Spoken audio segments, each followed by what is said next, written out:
Olá galera, estamos mais uma vez reunidos para uma videoaula de legislação. Hoje teremos a videoaula de legislação de número 16. Bom, na última aula, nós estávamos falando ali da questão do transporte de crianças, de acordo com a nova legislação. Nós falamos sobre as novas regras, que inclui a idade, o peso da criança e agora também o tamanho da criança. Isso é levado em consideração. Explicamos o porquê, do tamanho, relacionamos até com a questão da eficácia, da eficiência do cinto de segurança, que tem a ver com a altura, tá? E eu deixei para falar nessa aula, de forma proposital, nessa aula 16 agora, o que vai acarretar com quem não obedecer às regras, tá, do assunto que nós falamos na aula anterior, da regra do transporte das crianças. Mas por que eu deixei para falar isso agora? Para causar uma certa curiosidade na pessoa que não assistiu a aula 15, né? Eu fiz de maneira proposital, porque senão a pessoa vai falar assim nessa aula 16, ele está falando ali de uma infração, do valor de pontuação na carteira, né? Mas essa infração é de qual regra? É da lei que nós estudamos na aula 15, ok? Então, se você não assistiu a aula 15, para você entender melhor, vai lá e assiste ela. Então, o que acontece? Para quem não cumprir, com o que foi abordado na aula 15, em se tratando de transporte de crianças, o Conselho Nacional de Trânsito, ele prevê uma multa de R$ 293,47, que é a multa da infração de natureza gravíssima, tá? Então, para quem não cumprir com aquela regra do transporte das crianças, o Conselho Nacional de Trânsito prevê a multa da infração gravíssima, que é o valor dela sem ter fatores multiplicadores. R$ 293,47, mais 7 pontos aí, no prontuário do condutor. Então, você que não assistiu a aula 15, você não sabe do que eu estou falando, assiste a aula 15 também. Que aí você vai ver que se você não cumprir com o que for falado na aula 15, vai ser jogado sobre você essa multa e essa infração de natureza gravíssima com a sua pontuação no prontuário. Ok? Bom, agora nós vamos falar sobre veículos escolares, sobre as pessoas que vão fazer o transporte dos estudantes aí com esses veículos escolares, as pessoas que vão conduzir esses veículos. Primeira coisa que você tem que entender é o seguinte: para se exercer essa função de motorista de escolar, não importa se é com uma van, se é com micro-ônibus ou se é Kombi, a regra é uma só. Para você ser um motorista, que vai efetuar um transporte escolar, você vai precisar de atender alguns requisitos, inclusive fazer curso especializado. Mas o veículo que vai exercer a função de veículo escolar também tem que atender alguns requisitos para o veículo. Então vai ter requisitos para o condutor e requisitos para o veículo, ok? Nós vamos falar primeiramente dos requisitos para o veículo. Bom, os veículos, que forem destinados a fazer aí o transporte escolar, eles só vão poder circular em vias públicas exercendo essa função com uma autorização que é emitida pelo próprio Detran, que é o órgão executivo de trânsito dos estados. Então, para poder circular em vias públicas o veículo exercendo a função escolar, ele vai precisar dessa autorização que é emitida pelo Detran. Só que se você tem um veículo, suponhamos que você tem uma van, e você quer conseguir uma autorização para a sua van ser transformada em um veículo escolar, aí você vai precisar de correr atrás de documentação, de emplacamento, de vários acessórios que você vai ter que colocar no seu veículo para conseguir essa autorização. Então procurem no livro de vocês onde fala da questão da condução de veículos escolares para vocês perceberem. Mas então você vai ter que correr atrás do quê? Bom, para conseguir essa autorização do Detran, o seu veículo ele vai ter que ser registrado como veículo de passageiros, obviamente, né? Os estudantes que você vai transportar nesse veículo são passageiros. Não importando se é uma Kombi, se é uma van, se é um ônibus. É um veículo, então, de passageiros. Vai ter que ter o registro como veículo de passageiros. Esse veículo também ele vai passar por inspeções semestrais. O que é semestral? É de 6 em 6 meses. Quer dizer que de 6 em 6 meses a sua autorização que o Detran te dá, ela vai vencer e ela precisa ser renovada. E a cada 6 meses você vai ter que levar o veículo para passar por uma vistoria, que é a inspeção semestral. Essa vistoria é para verificar, né, a segurança que o veículo oferece e também a situação de todos os equipamentos obrigatórios do veículo. Então vejam bem, de 6 em 6 meses o veículo passa por inspeções, por vistorias, tá? Onde vai ser olhada a segurança e a situação dos equipamentos obrigatórios. A cada 6 meses a autorização precisa ser renovada, a autorização que o Detran te dá. O veículo também vai ter que possuir. Isso é muito importante. Se você achar na sua prova, pode grifar, porque cai no seu livro, perdão, pode grifar, porque cai muito na prova. O veículo precisa ter uma pintura de faixa horizontal na cor amarela, com 40 centímetros de largura. Isso em toda a extensão do veículo, né? Desde a frente até a traseira, ou vice-versa. E dentro dessa faixa amarela aí, que tem que ter 40 centímetros de largura, vai ter que estar a legenda escolar, né? Vai ter que ter aquela escrita escolar na cor preta. Isto é regra, tá?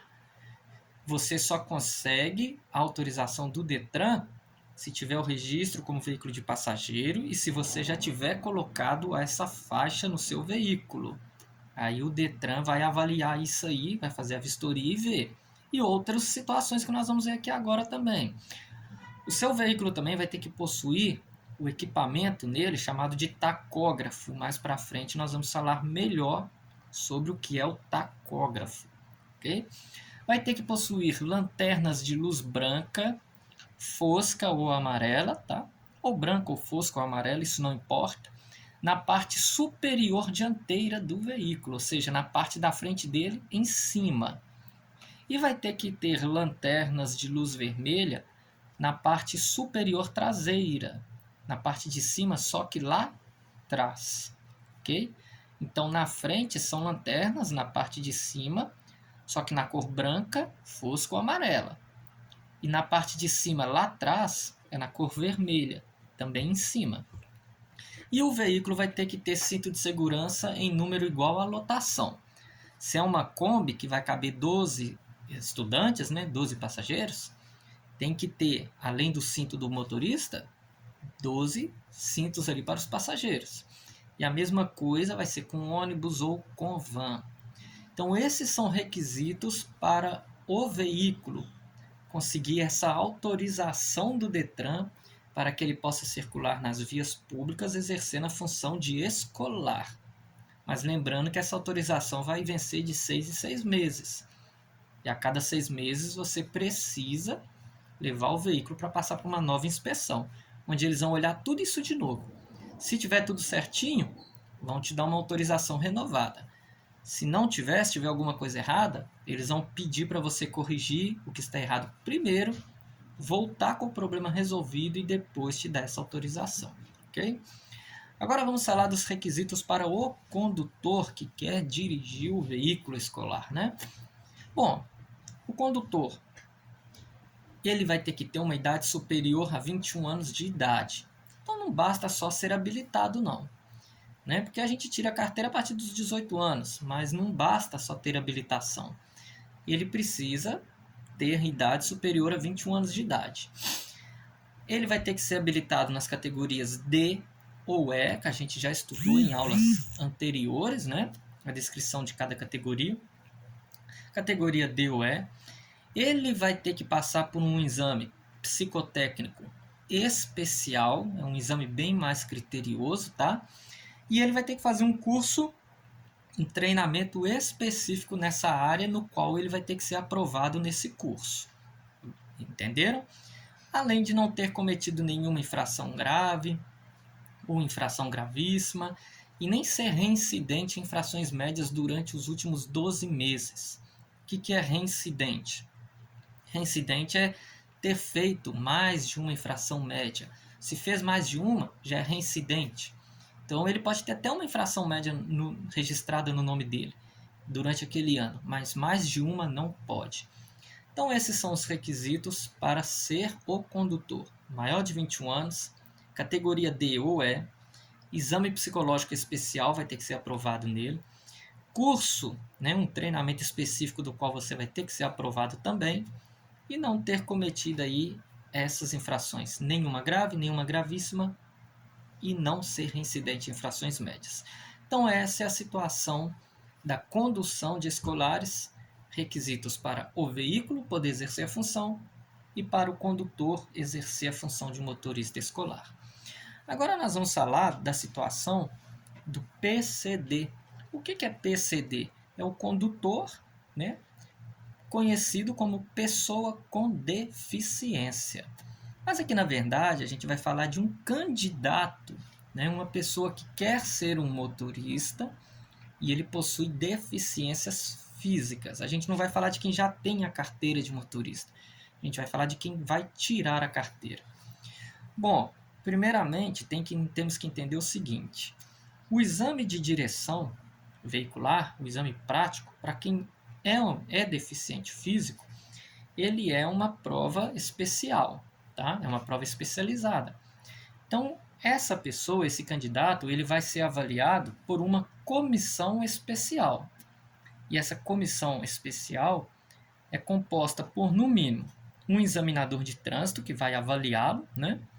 Um médico perito examinador, para vocês verem, então um médico acompanha o exame da pessoa. Vai um médico dentro do carro, vai um examinador para avaliar, né, a condução da pessoa no trânsito, a maneira da pessoa dirigir, mas vai um médico vai um médico junto com o examinador para acompanhar o exame. E além do médico, vai um membro, né, uma outra pessoa indicada pelo próprio CETRAN, que é o Conselho Estadual de Trânsito, que é um órgão normativo estadual. Então é uma prova especializada. Vai um examinador de trânsito, um médico examinador perito do DETRAN e vai um membro indicado pelo CETRAN, Conselho Estadual de Trânsito. O veículo destinado à instrução, né, ou seja, às aulas e também ao exame desse candidato, tem que ser um veículo adaptado, né, de acordo com as necessidades desse candidato, tá? O candidato com deficiência física, ele pode fazer as aulas e o exame até no veículo dele mesmo, no veículo próprio. De repente é uma pessoa que vai tirar a carteira, mas ele já comprou um carro antes de tirar a carteira. Ele já comprou um carro adaptado de acordo com a necessidade dele. Então, se ele já tem o carro, né, o carro já tem as adaptações para ele, ele pode procurar uma autoescola, né, se inscrever lá e falar que vai fazer as aulas e o exame no próprio carro dele. Agora, se ele não possui um carro, aí ele vai ter que procurar uma autoescola que tenha veículos adaptados para a necessidade física dele. Aí já é um pouco mais complicado, né? Porque nem todas as autoescolas trabalham com veículos com adaptações. Ainda mais se forem adaptações assim que a gente já não considera muito comum, ok? Mas se o candidato tem o próprio veículo, ele pode fazer as aulas e o exame no veículo dele. No dia do exame, o pessoal do DETRAN, né, os examinadores, as pessoas que vão avaliar, o delegado responsável pela banca examinadora no dia, eles vão colocar no veículo desse candidato uma faixa branca removível de 20 centímetros, que vai estar escrito autoescola né, na cor preto dentro dessa faixa, tá? Porque se trata de um carro particular, não é um carro de autoescola, então vamos colocar essa faixa só para dar uma identificação no veículo na hora do exame. Só que a faixa é removível, o que isso significa? Significa que quando acabar o exame daquela pessoa com deficiência física, consegue-se arrancar aquela faixa com facilidade, não vai estragar a pintura do veículo e nada disso, ok? Então essa é a situação para as pessoas que têm deficiência física poderem, né, conseguir a sua habilitação. O exame é especial, é considerada uma prova especializada, vai inclusive um médico, né, dentro do carro com a pessoa, além do examinador e do membro do CETRAN. A pessoa, se tiver o carro adaptado, pode fazer as aulas e o exame no próprio carro dela, e caso não tenha, vai ter que procurar uma autoescola que tenha veículos com adaptações que atendam a necessidade dele.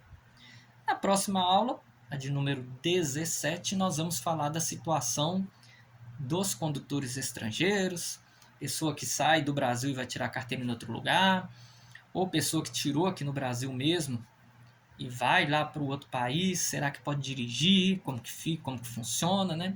Então, na próxima aula, nós vamos falar da situação de estrangeiros. Até lá para todos.